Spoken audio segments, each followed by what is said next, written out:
Okay, so I think we're live. It's 8 p.m. So welcome everyone to Drisha Zaluzman classes. And this is the third and final class in this session on forgiveness in Judaism and philosophy. We encourage everyone to turn on your video if you are able to. Feel free to ask questions or comment by writing in the chat box here on Zoom or as a comment on Facebook if you're watching us live. This class explores forgiveness, what it is and why we should forgive. Over the course of 3 sessions, we'll consider 3 different conceptions of forgiveness and its place in a life. First, we look at forgiveness as a kind of quasi-legal mechanism. That's what we did in the previous classes, a way of wiping clean a cosmic slate marred by wrongdoing. In the second class, we looked at forgiveness as essentially emotional phenomenon. To forgive is to give up the anger or resentment that one feels towards a wrongdoer. Okay, well, in the second class, we talked about forgiveness as a concept of like maybe like forgiving an emotional experience you had because of someone. So like if Quinn did something terrible to me, I deserve to be angry at him, but when I forgive him, I like relinquish those emotions.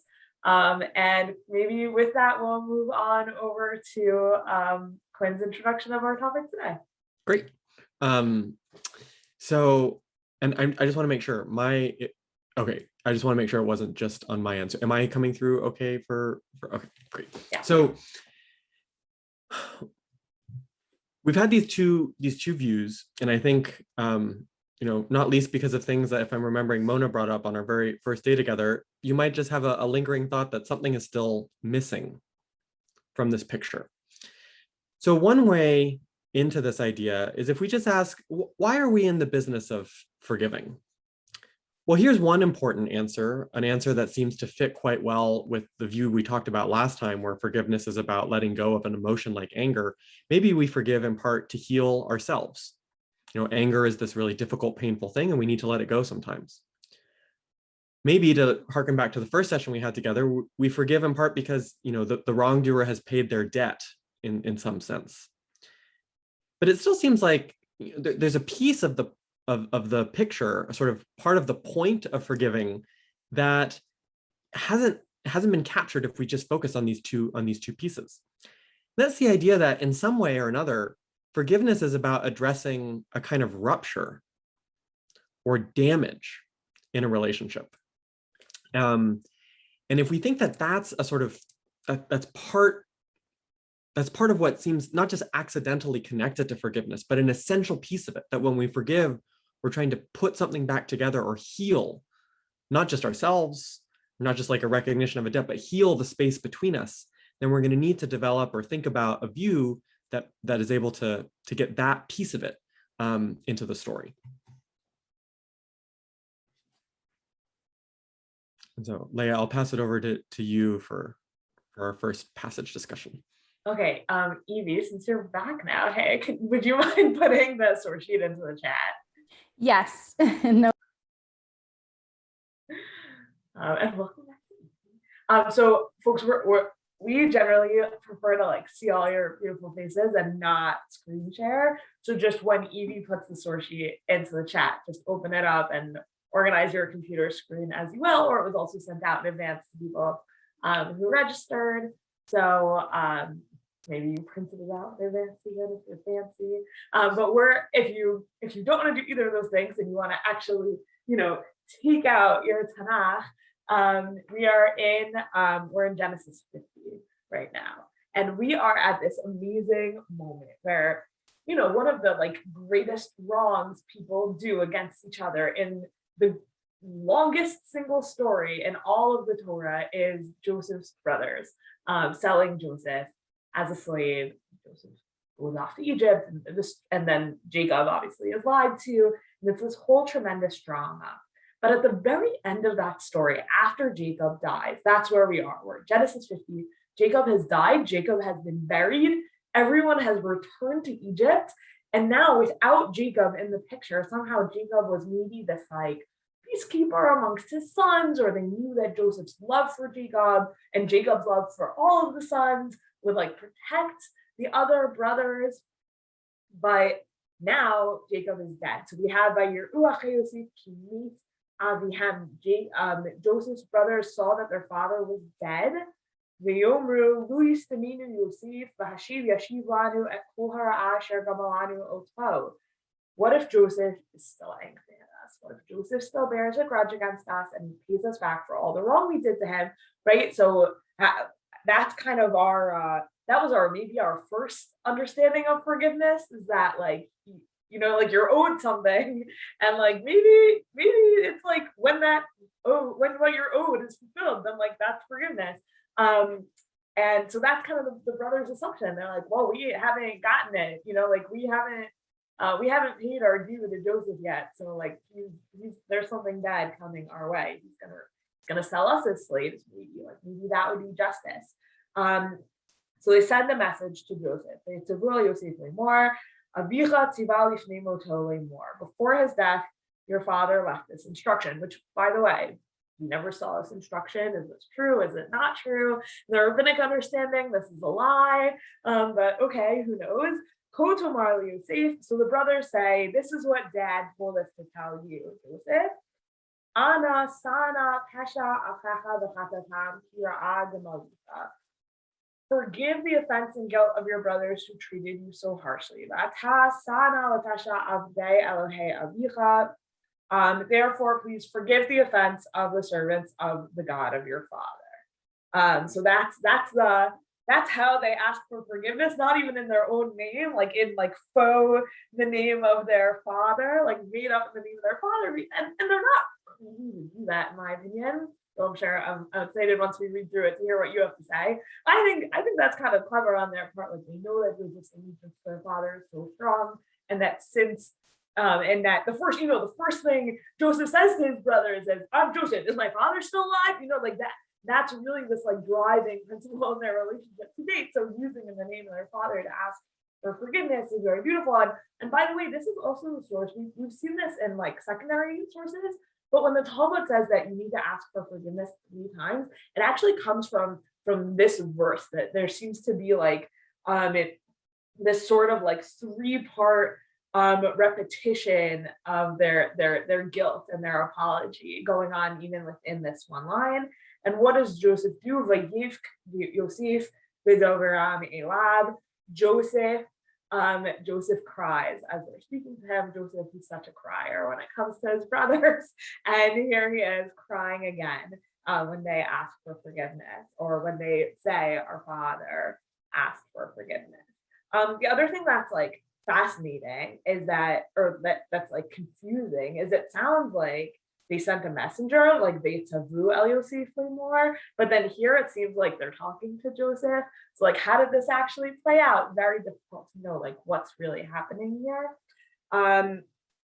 So then, right, so it seems like maybe Joseph cried just when he was reading this letter, when he heard from the messenger, right? V'doberam elav, meaning maybe when the messenger came and spoke to him. Because then, because then the brothers came themselves, and they flung themselves before him, we're ready to be your slaves. Don't kill us, we'll be your slaves. Joseph says back to them, have no fear. Am I a substitute for God? Like, God does that kind of justice. I don't do that kind of justice. You intended to harm me, but Elohim chashava l'tova, but God intended it for the good. So as to bring about what happened now, which is that I've actually sustained an entire country. All of Egypt survived because of Joseph's wisdom. Even his brothers survived. Maybe other Canaanites also survived the famine because of Joseph's wisdom.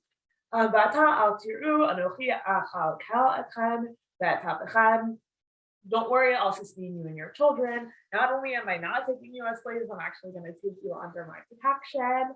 He assured them, he spoke kindly to them, and that's it. Joseph and his father's household remained in Egypt, and Joseph lived 110 years, and that's the end of the Joseph story, is Joseph's ability to forgive his brothers. So if you have maybe like can I have like 5 minutes kind of discussion of what people make of Joseph's forgiveness? Like, how would you describe his forgiveness? What's he aiming to do? Is he just saying, yes, I have a right to his anger, but I'm not gonna live it out? Or is it like, I don't actually have a right to this anger because really only God has a right to anger in that way? Like, there's really a lot of different ways to read this, where if people wanna, I'm gonna put this on the gallery view. So many of you have your cameras on. This is so fun. Yeah, Ron, please start us off. You're muted now.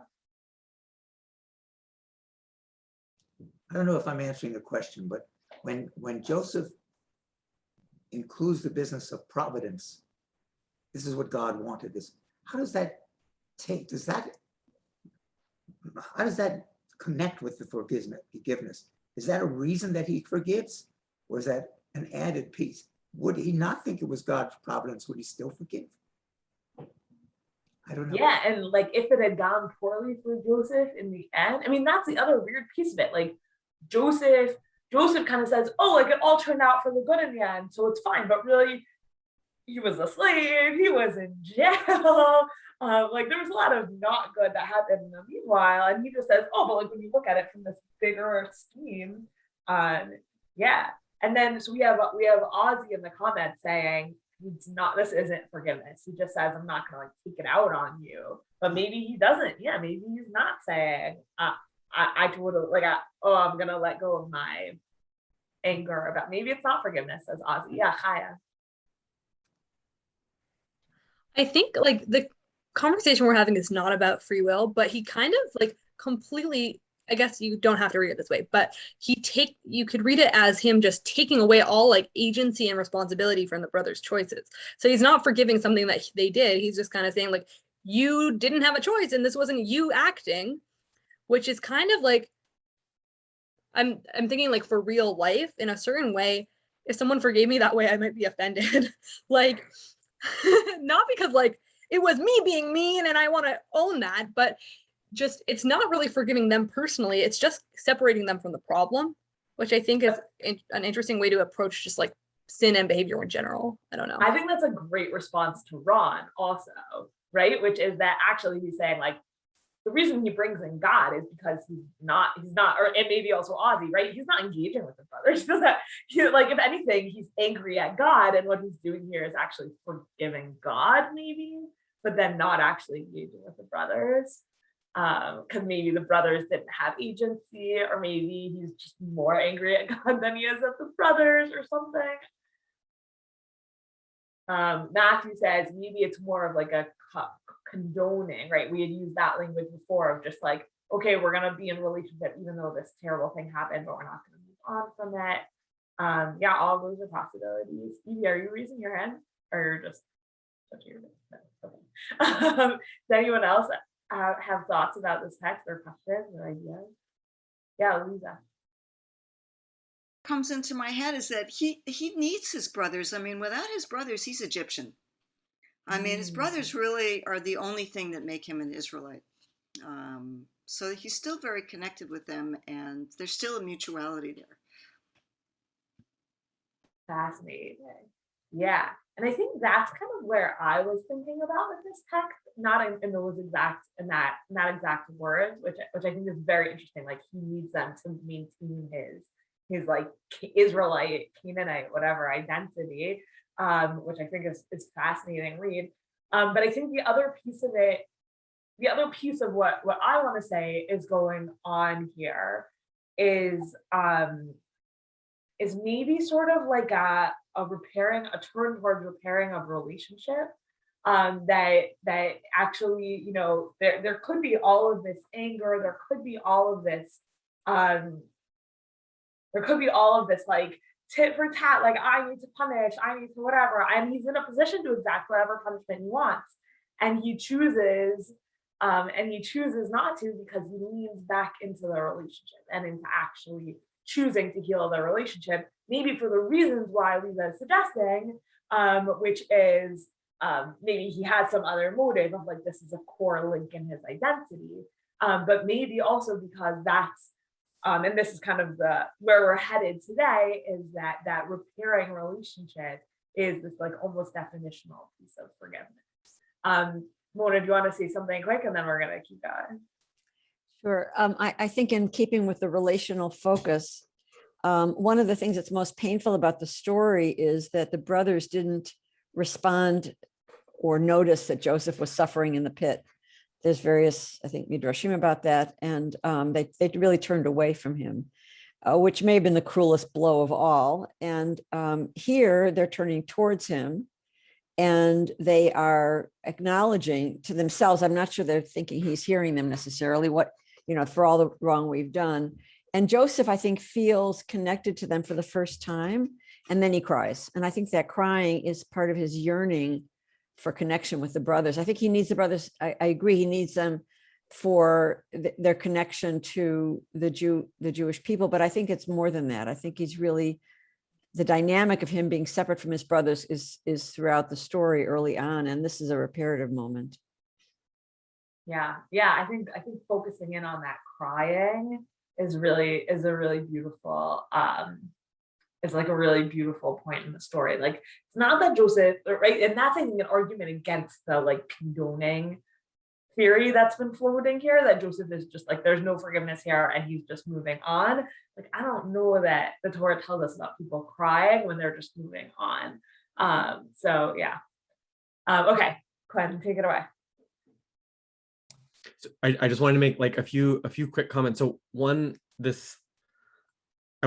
whether or not it's happening in this case, because I think that this line, although you intended me harm, God intended it for good. There, I guess, very different ways of reading that. But one of the things that like Chaya seemed to be expressing, that like, well, does this even count as forgiveness? If here would be a way that it seems not to count as forgiveness, if what Joseph is saying is actually like no harm, no foul, like there was no problem.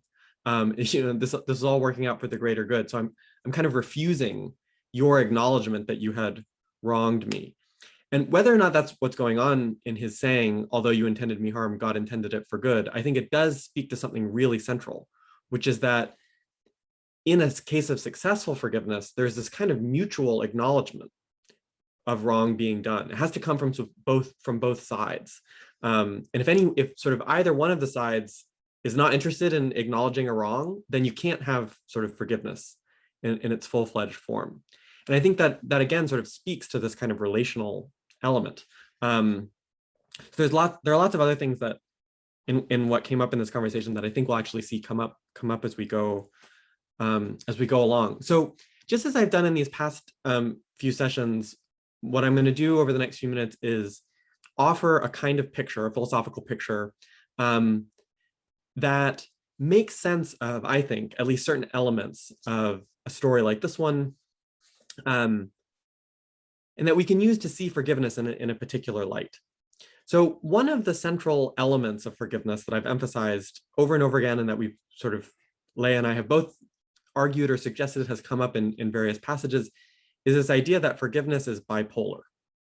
That is, that there are sort of two poles in a moment of forgiving. There's the wronged and the wrongdoer, and that forgiveness somehow exists in the space between these two poles. So we saw that in the debt picture, because debt is the kind of thing that I owe to you. And I was suggesting that even if we think about forgiveness as an emotional thing, about like, say, my anger towards the person who wronged me, that still anger itself is a kind of bipolar moral emotion. It's not just, at least in as much as forgiveness is about letting go anger, it's not just some feeling that you have inside you. It's a feeling towards someone, for something. It's a kind of emotion that exists in the space between two people. And the suggestion that we want to explore today is that forgiveness is essentially about transforming the space between two people. That's its job. The purpose of forgiveness, so sort of the thing that makes it forgiveness as opposed to something else, is exactly that it has this kind of ability to transform the normative space between two people, between two poles. So one way into this thought is to recall from our first section this idea that I pulled from Judith Thompson about the world being a kind of realm of rights, where what she meant by that was, when we think about our obligations to others or how we should act, they're conditioned by this space that we exist in, where all of us are constantly interwoven in a web of rights that we have against and towards one another. And rights is this very sort of legalistic word, but the key idea was that there were all kinds of ways in which there were obligations that we owed to one another, and that was sort of central to what it was to live a good life, was to recognize those obligations, the realm that we inhabited. And I think that we can have an even more expansive understanding of this, where the thought isn't just about rights, but in general, our lives are shaped by a kind of very broad normative web that we inhabit with other people. So think about, for instance, what it is to be a friend and not merely someone's colleague.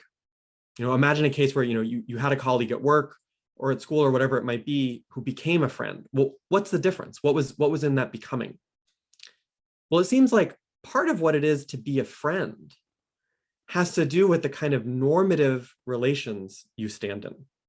So what is it for Leah like to be my friend, or for Mai to be Leah's friend? Well, here are some of the things that involves, not an exhaustive list, but some of it is that, well, she's the sort of person that I could call if things are going badly, like if I need someone to talk to. She's the sort of person who, if she started sharing personal details about her life, I wouldn't be like, whoa, whoa, whoa, this is way too much information, right? It's totally appropriate. She's my friend. Or she's the sort of person who, we would each do something to go out of the way for the other, that we would make sacrifices. These are the kinds of things that seem to constitute friendship. If we were just colleagues, if we were just sort of work colleagues, or we just had met at some conference about forgiveness and decided to throw this together, it would be different. There would be different kinds of relations that we would stand in. So here's the sort of first suggestion. Part of what it is to be a friend is for there to be this kind of special set of considerations that attend to us that are different from others. So too, you might think part of what it is to maybe be like a partner and not just like a roommate, a co-occupant of a house, involves this sort of special set of considerations or norms, permissions, facts about what's appropriate or inappropriate, considerations that seem to matter that wouldn't otherwise. And so too for all other kinds of relationships, between a student and a teacher, between a police officer and a citizen, between two co-citizens. The idea is that in each of these relationships, there seem to be part of what makes them what they are, part of what makes the relationship have the character that it does, is that it involves a certain kind of set of norms or considerations or reasons that are appropriate to inhabitants of that relationship. And you can even sort of see this in more fine-grained differences. So consider the difference between, an intimate friendship and a casual one. Two people who are friends just because it's fun and they want to hang out, but they don't get to the deep stuff. Well, what's the difference between a relationship that's casual and intimate? It's exactly that. Perhaps the deep stuff is off limits. Like, yeah, it's kind of, we're not that kind of friend. It's inappropriate to go there. So where do these norms that structure our relationships come from?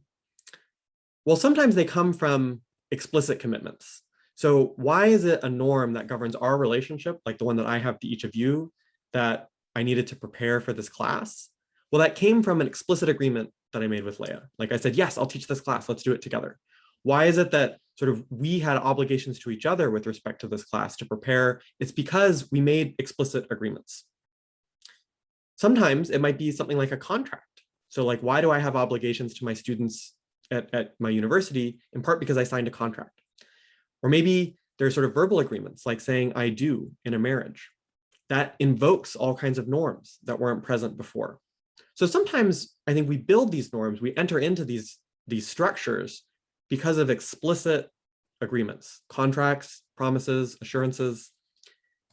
But often, very often, probably more often than not, the norms that structure our relationships come not from explicit agreements, but from something implicit, from just ways that we behave or act. So thinking about sort of the development of a friendship, think about a case where you had someone who was a mere colleague who became friends. Well, what started that? Maybe it was something like saying, oh, do you want to get lunch today? And now it's sort of, that's the beginning of, you didn't say, do you want to be friends? Yes, I'll be your friend. And what it involves in being your friend is that we're the sort of people who go out to lunch. You just sort of, you ask, and that offer was taken up. Or consider, like, how is it that you might become close friends? Well, sometimes you just do something like you're there for the person when they needed it, or you sacrificed for their sake. And having done that, you can start, especially if it's reciprocated, if it happens enough, you can start to then build a relationship in which that is part of what's normal in a relationship. Not because you agreed explicitly, I'll be there for you, I'll sacrifice, but because you did it. And so here's a key thought in this, and this is going to tie in to forgiveness in a moment. Our relationships, they change, they go from colleague to friend, from friend, consider like the beginning of a romantic relationship. That might very well start from strangers to friends to romantically involved to committed. Well, what changes these? Maybe there are explicit commitments along the way, but a lot of the changes, they just come from changes in behavior, changes in the way we do things that signal and enter into different forms of relating to another person. And so here's the key thing that I want to emphasize at this moment before we go on to this next section. Our relationships change, they're malleable, and they change just by our doing things. It's because you were there for the person that you became friends. And similar stories for other kinds of relationships. So with that background in place, there's a picture here of wrongdoing that starts to emerge. Why does it matter when you wrong someone? Suppose, Leah calls because she needs something from me. She needs my help, and I just blow her off. I wrong her in this way. Well, why does that matter? Here are 3 different ways wrongdoing can matter in the space between me and Leah if I wrong her. One is the wrong just matters in and of itself. Sort of, regardless of whatever effects it have, it just matters. But here's an effect. Wrongdoing can normalize further acts of wrongdoing and actually make it no longer wrong. So here's a kind of example of that. Imagine I just keep ignoring Leah. I blow her off. Well, eventually it's not going to be wrong anymore to blow her off. Why? Because by blowing her off, I broke our friendship. I actually changed the norms that constituted our relationship. It's no longer normal for us to be there for one another. I broke that. And having broken it, it's sort of, I have wronged her, but that wrong is sort of in the past. The next time I don't respond to her needs, it's not wrong sort of in the future. Sort of that mistake has happened. Or here's a sort of more benign example. This one probably has happened in my relationship with Leah. I'm always late to things, and she doesn't call me on it. And maybe the first few times I wronged her and I owed her an apology. But imagine if after 10 years, she just sort of like, it's like, what is wrong with you? You're 5 minutes late to lunch again. Where did that come from? Like, that's never been a thing for us. That's never been part of our relationship, that like punctuality was so important. So, I mean, here's this kind of idea that when you do things sort of for good and for ill, that can change what's normal. You get used to it. It's no longer something that's inappropriate. And moreover, when you wrong another person, another way in which it might change a norm is it introduces new norms.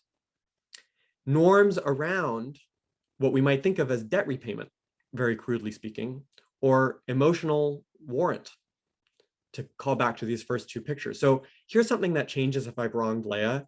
It's now within the norms. It's appropriate for her to demand an apology.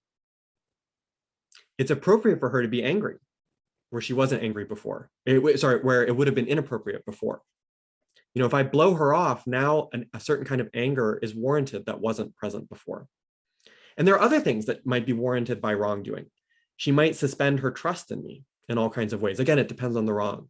Or she might put distance between us or end the friendship. So here's the kind of thought. There are 3 ways in which wrongdoing matters. There's sort of a wrong in and of itself. There's a wrong's sort of insidious effects in the way that it can normalize something and make okay what was wrong. And then there's this third way in which it changes the norms, where it entitles it introduces a new kind of set of rights. Calling back to these first two sessions, it's now appropriate for her to be angry where it wouldn't have been otherwise. She might have a right to apology. She might have a right to end this relationship where if I hadn't wronged her, that would have been out of the blue. So against this background, we can start to see that sort of forgiveness might have a role to play in fixing this stuff. Wronging has all of these effects. It changes the shape of the relationship between us. It changes the space between us. And forgiveness can be seen as a tool to heal the space between us, to heal not just something like the emotion in me, not just our kind of recognition of a debt that's been repaid, but also to heal the ruptures in the norms that govern how we are to relate to one another. And you might think that well, I'll say more on that in a little bit. So let me pass it back to Leah to discuss this. Well, actually, before we do that, let me just pause for questions on this, so we don't just sort of go bulldozing through. Yeah, Mona. So I'm really interested in an area in psychology and philosophy called relational ethics. Mm-hmm. And within couple relationships, it involves, among other things, the fact that how we treat our partner affects their identity and sense of self and well-being. Mm-hmm. So if you're, not to pick on you, but if you're chronically late, let's say you're not taking into account the impact on Leah. Yeah. And now I know Leah's mother is here, and I know her father also. So I'm assuming this is all hypothetical, but let's say Leah was raised where she felt like not taken into account by her parents. And you hit a wound. I'm not saying this is the case, but you hit a wound. Yeah. So that now the wound is doubled, right? And you've not taken into account her vulnerabilities, let's say, right? Mm-hmm. So I think that the realm of relational ethics really leads us to go beyond just, as someone said, well, that's just Quinn being Quinn, right? He's just late, right? Because that's Quinn being Quinn means Quinn's in his own head and he's expected to get a pass, right? But he's not thinking about the impact on his partner of this behavior. Mm-hmm. Yeah, and here's what sort of is one of the key ideas that I think is bound up in this relational ethical picture, is that for me not to think about Leah in that way is to fail as a friend. It's sort of here's a kind of true state. Here's a way to describe it. You're not acting like a friend. You're not being the friend that you claim you are. Why? Because part of what it is to be a friend is to recognize not only some little thing about punctuality perhaps, but also the deeper way in which that is a part of who she is, or it impacts her. Because part of what it is to be a friend is to be the sort of person that takes that as important. And so the thought about sort of wrongdoing here that I want to introduce is what I have done in wronging her, whether it's sort of a seemingly small thing that turns out to hook into something big, or a big thing directly, like I just blow her off when she's quite explicit, she's in crisis and I just ignore her, is I start to make it the case that I'm not her friend, literally. So there's a damage here that's been done. We've threatened her. She's been wronged. There's something about me that's damaged here, but there's also something about sort of how we stand vis-a-vis one another, the friendship that needs healing. There's sort of three things that might need healing here, not just two. Sort of the space between us. My one day of couples counseling training at Maharat, that's what we learned, that there's really three people in the room in couples counseling: the partners and the relationship. Sorry, Lisa, go ahead. So, just going back to Joseph and his brothers, thinking about the ethical part of it, so ethically they owed him an apology, which I don't think they quite gave him. Right. And so, but what he does is he redefines the relationship. So you're putting it in terms of ethics, but also it just sets the definition of what a relationship is. Yeah. So aside from the ethics, now we know what this is. Now we know what we're doing. Yeah, it's sort of it seems like part of what he does is, in saying something like, fear not, I will sustain you and your children. What is he doing there? He's sort of defining a relationship. Like we're going to be family of a certain form, the kind wherein I am there for you, I sustain you.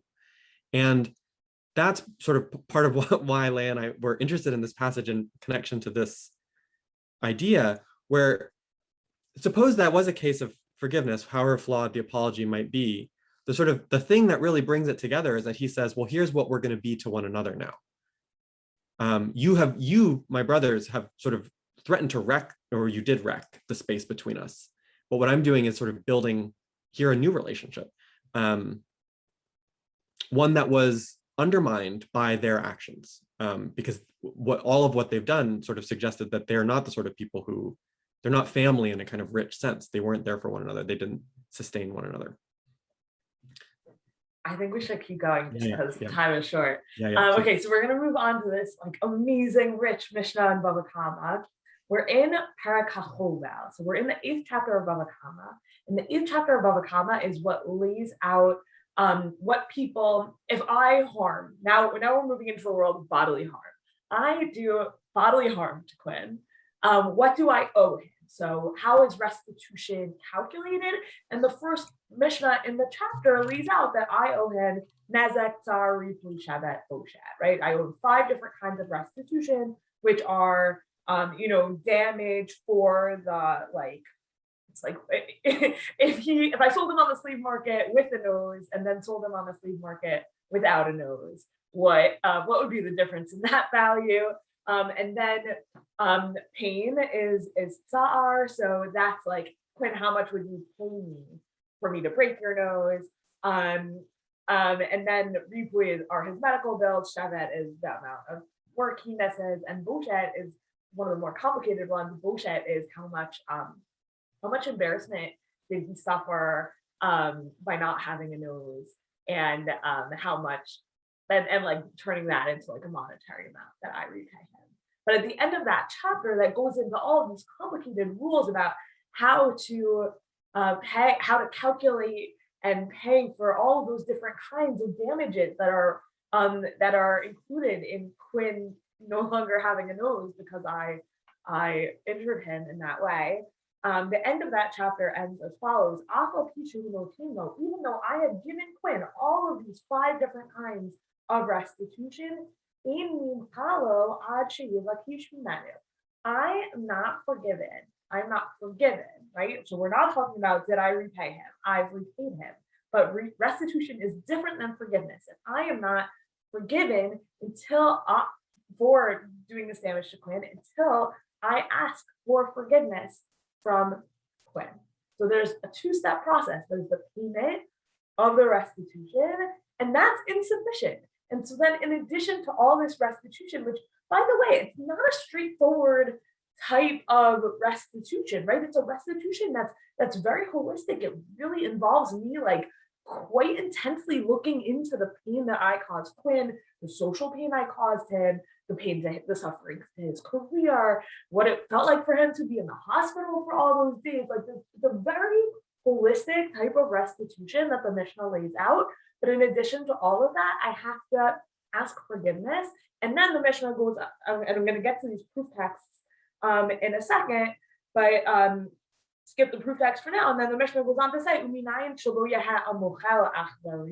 how do we know that Quinn, the victim, shouldn't be cruel by not forgiving me? And then we have another proof text. So I'm supposed to ask for forgiveness, and Quinn is actually supposed to forgive me. After I've done this whole restitution process, and then I ask for forgiveness, then he's actually supposed to say, like, yes, I forgive. And now I want to say a few words about the proof text, because you might notice that Genesis 20, which is where these proof texts are from, is not a text that we have been discussing in this class. It just, if you read Genesis 20, does not seem like a paradigmatic forgiveness proof text. Genesis 20 is, you can open it up if you have it open, if you have your Bible, your Tanakh open in front of you. But basically, Abraham and Sarah go to Gerar, they do that classic thing where Abraham tells Sarah, pretend to be my sister. Sarah does it. She's taken into the house of Avimelech, and Avimelech doesn't sleep with her. And then God comes to Avimelech in a dream and says,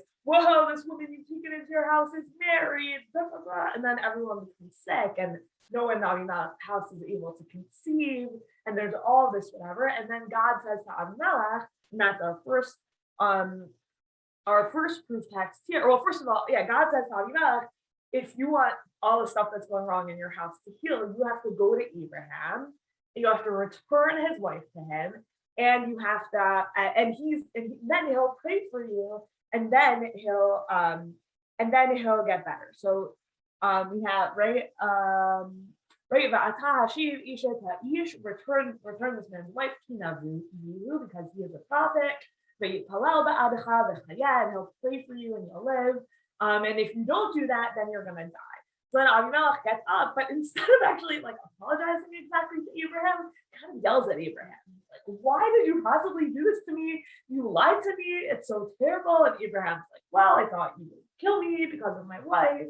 And then eventually Abraham does pray for Avimelech, and his whole household do heal. But it just doesn't seem like a real apology. It doesn't necessarily, there's no language of forgiveness going on here. And the Mishnah's reading of forgiveness into this chapter is like truly fascinating, and we can spend really a lot of time on it. But I think for me, like there's two things that I wanted to bring out from this Mishnah.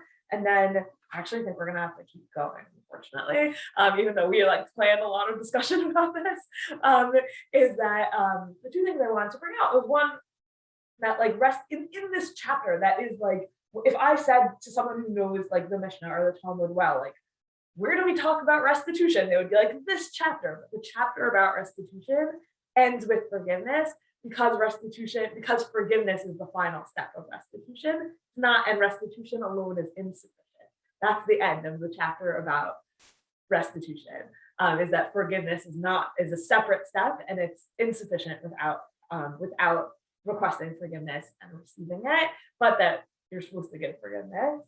And then the second piece is that I think the proof text is really fascinating. And my read of it, though you're obviously always entitled to your own, is that there's something very beautiful about Abraham praying for Avimelech. So it's not just, okay, I've forgiven you, but we didn't have a relationship before, so what kind of relationship are we going to have now?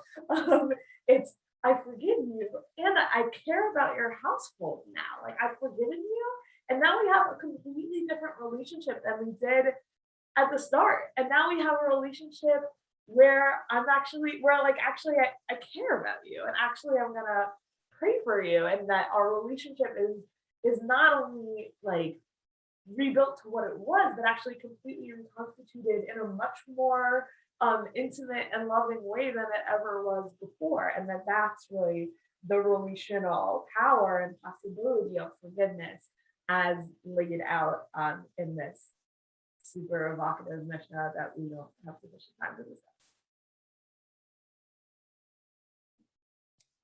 Sorry, the lack of time is probably entirely my fault. So here's, in section 4, I just want to sort of briefly talk about a little more concretely how we can think of forgiveness as this sort of tool for relationship changing. So here's one way to think of it. When you wrong someone, sort of intentionally or not, you kind of pose a question. Who are we? So if I blow Leah off, there's a way in which that blowing her off is asking, are we still friends? And her forgiving me is a kind of answer to that question. Yes, I'm affirming that these norms that were violated, they can still be the norms that tell us who we are to one another. And I'm going to sort of skip some of the what I think of as more the technical details of this, but that's, I think, the key thought here is that part of what we do when we wrong someone is we push against the very norms that shape who we are to the other person.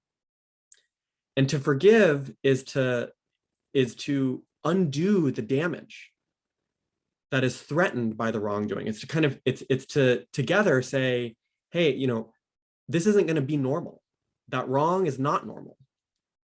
It's not who we are to one another. Who we are is still this old thing. It's friends. It's not sort of newly formed strangers, or not strangers, but sort of ex-friends.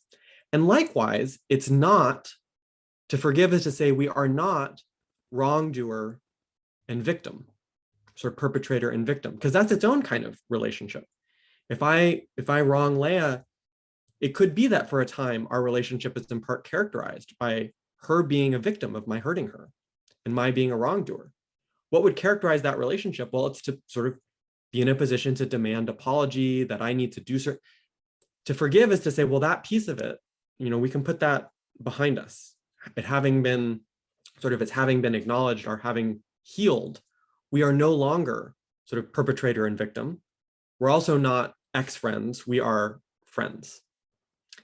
So that's kind of the core thought of what forgiveness on this picture on it looks like. And in this way, I think like forgiveness is kind of in the same family of things. This might sound a little strange, but it's in the same family of phenomena as things like promising or consenting. What do promising and consenting do? They're things that sort of change the shape of the norms between us. Well, for her to forgive is to change the shape of the norms between us. It's to sort of heal, in this case, to restore. So in this sort of picture, why forgive? Well, here's one really important reason: because relationships matter a ton. I mean, that's sort of obvious. Obviously, our relationships matter, friendship matters, partnership matters, but it matters in a way that's sort of not just sort of the obvious way. If we think about, forget sort of ethics narrowly construed or questions about morality, just think about the kind of day-to-day decisions we make. Well, many of the considerations that bear on how we should act stem from our relationships. Like, why did I spend time, reading this book today? Because, I'm a teacher, and it's important for my students that I prepare why did I spend time, on the phone with my partner earlier? Because she's in job interviews and she's stressed, and, that was an important consideration. Most of what we do in some way is shaped by the relationships we stand in. But the thing is that we screw up all the time. We make mistakes, and our relationships, they're malleable.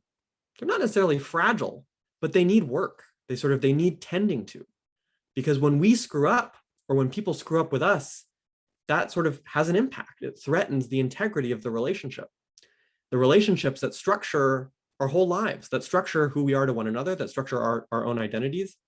And so on this kind of picture, the answer to the question, why forgive, is because among the central tasks we have in a life is to build and maintain relationships with others.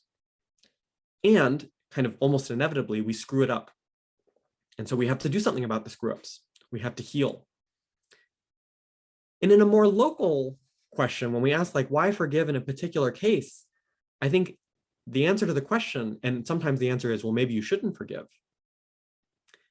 The question, should you forgive, is a question of, well, what kind of relationship should I be in with this person who has wronged me? So we talked in previous sessions, are there unforgivable wrongs? Well, in this sort of picture, that's to say, well, sometimes when people do things, the right relationship to have is not one of like trying to restore what you were before. It's to maintain a relationship of wronged to wrongdoer, to maintain the standing to call them out, to demand reparation. It's never to erase that kind of debt. And I think this ties into some things that Lisa was saying a while back. Like, what are some of the reasons that Joseph might have to forgive? Well, it's because maybe part of what matters to him sort of in not being Egyptian is to have a certain kind of relationship to his brothers, to his family, that's part of who he is. And on this kind of picture, that's a really good reason to forgive. It's because part of who I am is to be in a certain kind of relationship with others. And maybe another good reason to forgive is because he's interested in having a family, and in relating to brothers in a way that he hadn't before, or hadn't for a while. So the thought on this kind of picture is, reason to forgive can come in all kinds of different varieties. they come in as many varieties as there are reasons to relate to other people. Maybe it's because, so I'll leave it there. And the thought is, once you've identified, and it doesn't have to sort of come in some hyper intellectualized order, but once one has identified that, a relationship is of a certain form that you want to have, like, I still want to be friends with Leah, I still want to be brothers, then forgiveness presents itself as a kind of tool that is appropriate in as much as it's appropriate to restore or to get back to some kind of relationship that one had before. So I'm going to pass it back to Leah to now look back to a previous passage, one that we had talked about last time, but we want to add a kind of new dimension to this week. Yeah, so we've been going back to Exodus 32. It's been on every source sheet. And one of the reasons for that is that it is like the backbone of the Slichot liturgy and the Yom Kippur liturgy, which is Slichot liturgy. And I want to expand kind of the lens. I want to grow out. So this part from Exodus 32, we've looked at a number of times where God says to Moses, okay, the golden, the Idol Azahah, the golden calf happened. And now I am going to, now I'm going to destroy this whole people. And like, Moses, I'll just make a new people out of you. Like, don't worry. And Moses says, like, absolutely not. And then says, first of all, that's going to be really embarrassing for you, God. But second of all, remember the relationship that you've had with this people, with their ancestors, and the promise that you made to them. And you promised that you would make their offspring as numerous as the stars of heaven. And you promised that you would bring them into the land. And like, you're God, so you have to keep your promises. And then and God renounces the punishment that he had planned to bring upon his people. And so when we talk about renouncing, when we talked previously about renouncing anger as part of forgiveness, that's maybe like step one in this process. But truly the story doesn't end here, because then actually what happens, and I just brought you Exodus 34, but I'll just say what happens. Tremendous things happen between Exodus 32 and Exodus 34, where God says, okay, but I'm actually going to distance myself, because if I stick around, I'm going to be too angry and I'm going to destroy everyone. And so God says, I'll send a messenger instead to lead the people through the desert. And Moses says, no, God, you have to walk amongst us. And God and Moses have the most, just like the most beautiful, intense moment between the two of them. Moses in the cleft of the rock, God passes before Moses, and the revelation of the 13 attributes of divine mercy, right? Which again is a huge part of the Yom Kippur liturgy. But then after those moments of intense kind of intimacy between Moses and God, it gets like broadened out back again to a whole people. God commits to walking amongst the people again and being kind of the guide through the desert and into the land that God had committed to from the beginning and promised, at least in Moses' understanding, had promised to our forefathers. But then what happens, right? Because this whole thing began, Moses smashed the tablets, right, when he hears. And the smashing of the tablets is the breaking of a relationship in a very physical form, right? These right, what are they called? The tablets of the covenant. And when those tablets are smashed, what happens to the covenant? The covenant is smashed with them, right? And so then what happens again on Exodus 34? Carve 2 tablets out of stone, like the first ones. But we know they're only like the first ones, because the first ones were not carved by Moses. The first ones were carved by God. This is a new relationship. This is a relationship that has a little bit more human involvement in it, a little bit more Moses playing his part a little bit more. Moses has to schlep the 2 new tablets up the mountain. And then what happens once we have the 2 tablets?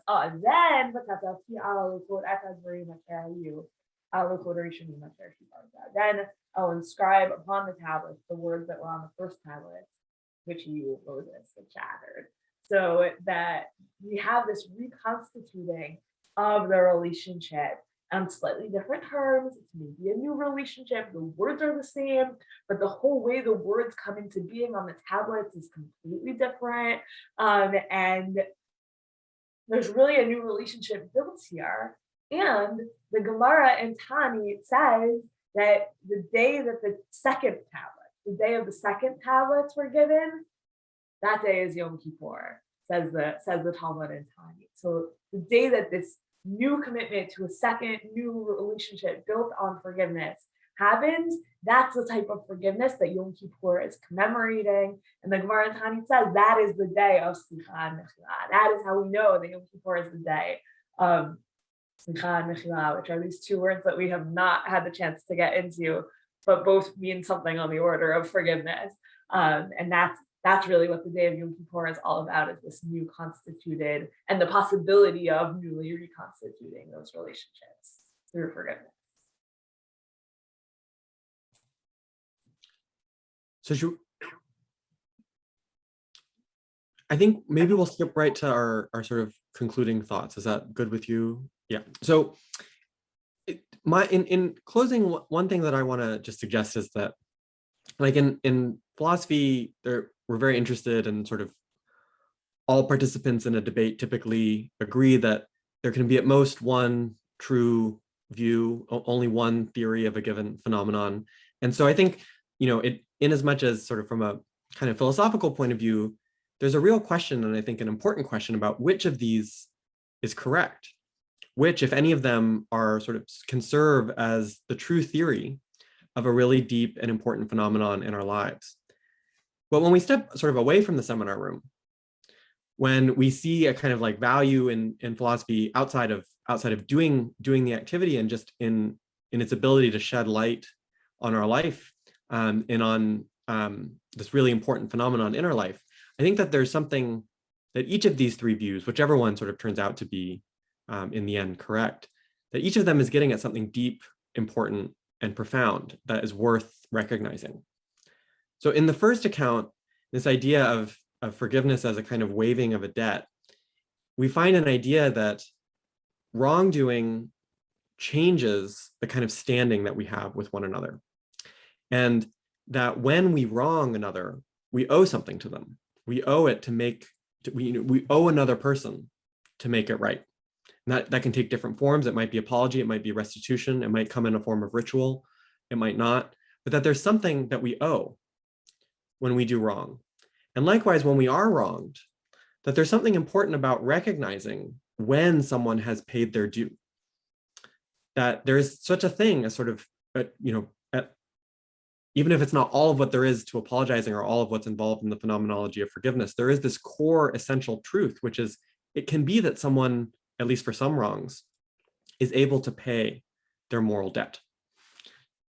In the second sort of picture, this idea of forgiveness as letting go of anger, I want to suggest that we can find a kind of appreciation for emotions like moral anger or emotions of resentment, an appreciation that they are central and that they should be understood not as just some kind of inner psychic force, although they might also be that, but as something that binds us together.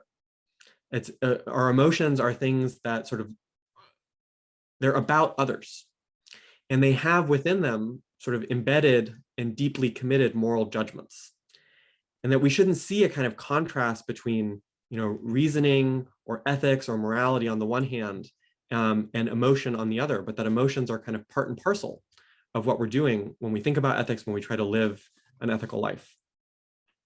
And in the last view, this idea of forgiveness as reshaping a relationship, I want to suggest that like one of the key ideas here is that our relationships are of central importance in sort of ways obvious and less so.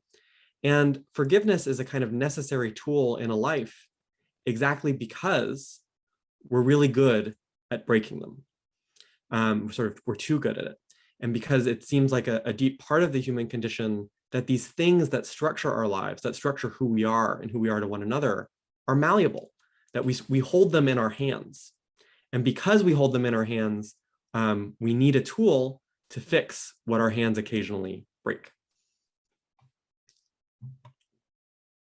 And there's something very, very Jewish about Quinn kind of weaving the normal philosophical approach of one of these things should be right, but really all three are, as we, ilu ve'ilu divrei Elokim chayim, like these and those are words of the living God.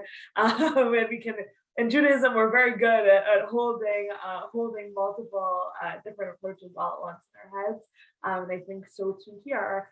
But what I do think is certainly true is that Yom Kippur is a day where God is like ready and available to reconstitute our relationship with Him, with God, God's relationship with us, and hopefully that inspires us, God's willingness, God who is omniscient and omnipresent, has the capability to forgive, and hopefully so too do we. And so in all the different ways that forgiveness can manifest and the different work that each of those manifestations requires of us, to not be, in the language of the Mishnah, achzari, to not be cruel by withholding forgiveness in the relationships in our lives that need it. Hopefully God's availability as forgiver on this day can inspire us to do the same. So thank you everyone so much for coming and for learning with us. Thank you, Quinn, for stepping out of your comfort zone and into the Torah world. And I'm so grateful that you were willing to share your wisdom and incredible teaching and incredible thoughtfulness on this subject with all of our learners here at Drisha. And we're just wishing you all a Gemar Chatima Tova to be signed and sealed in the book of health and life and all things good for the year to come. Thank you very much. Thank you very much, everyone. Thank you both. Thank you all so much. This was really very special. So thank you. Thank you, Professor White and Rabbanit Sarna, for this wonderful series. And also thank you everyone who joined us today on Zoom, on Drisha Live, and on Facebook. We will be live again tomorrow, Tuesday evening at 8 p.m. with the final class in a session on forgiveness and atonement in Jewish tradition, philological and philosophical perspectives with Rabbi Zuckier. In addition, you can find out more information as well as other class offerings on our website at www.drisha.org/classes. And you can watch recordings and live classes at www.drisha.org/live. We hope to see everyone again in one of our upcoming classes here at Drisha. Have a good night.